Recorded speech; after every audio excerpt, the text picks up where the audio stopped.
Doctor Shirish Walsankar मृत्यू प्रकरणी पोलिसांनी काल रात्री एका महिलेला अटक केली आहे। आज सकाळी 12 वाजण्याच्या सुमारास सदर महिलेस न्यायालयात हजर करण्यात आलं, तेव्हा न्यायालयानं त्या महिलेस 3 दिवस पोलीस कोठडी सुनावली आहे।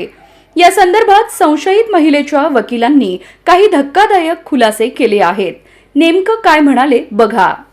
याच्यामध्ये या जी मनीषा मुसळे माने त्यांना सोडा या ज्या आहेत या 2008 पासून वळसंकर हॉस्पिटलमध्ये नोकरीस आहेत। ते सध्या एओ म्हणून काम करतात आणि त्यांच्यावर असा आरोप केला गेला की 17/4 तिने एक मेल पाठवला वळसंकर साहेबांना की तुमच्या हॉस्पिटलमध्ये मला पगार कपात होतोय, माझ्याबद्दल काही वाईट सांगितलं जातंय, माझी बदनामी होतीये वगैरे वगैरे असे काहीतरी तिच्यावर आरोप होत आहेत आणि ते कमी व्हावेत, नाहीतर मी आत्महत्या करेन अशी काहीतरी तिनं मेल पाठवला 17 तारखेला।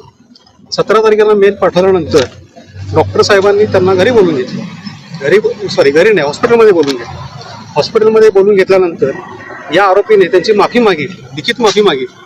माफी मागितल्यानंतर पुन्हा त्याने संध्याकाळी जाऊन रिव्हॉल्वरमधून गोळ्या झाडून आत्महत्या केली, अशी यांची FIR आहे।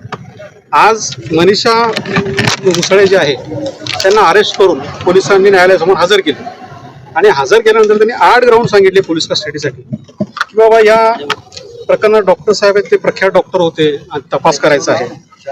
ती चिठ्ठी जी आहे ती चिठ्ठी जप्त झालेली आहे, त्याच्या अनुषंगाने तपास करायचा आहे आणि हस्ताक्षर त्यांचा हस्ताक्षर नमुने घेऊन ते तपासाला पाठवायचे आहेत। मूळ प्रत जी हॉस्पिटलमध्ये फाडली, मेलची जी मूळ प्रत होती ते ज्यावेळेस तिला बोलवून घेतलं हॉस्पिटलमध्ये त्यावेळेस तिनं माफीनामा लिहून ती मूळ प्रत फाडली होती।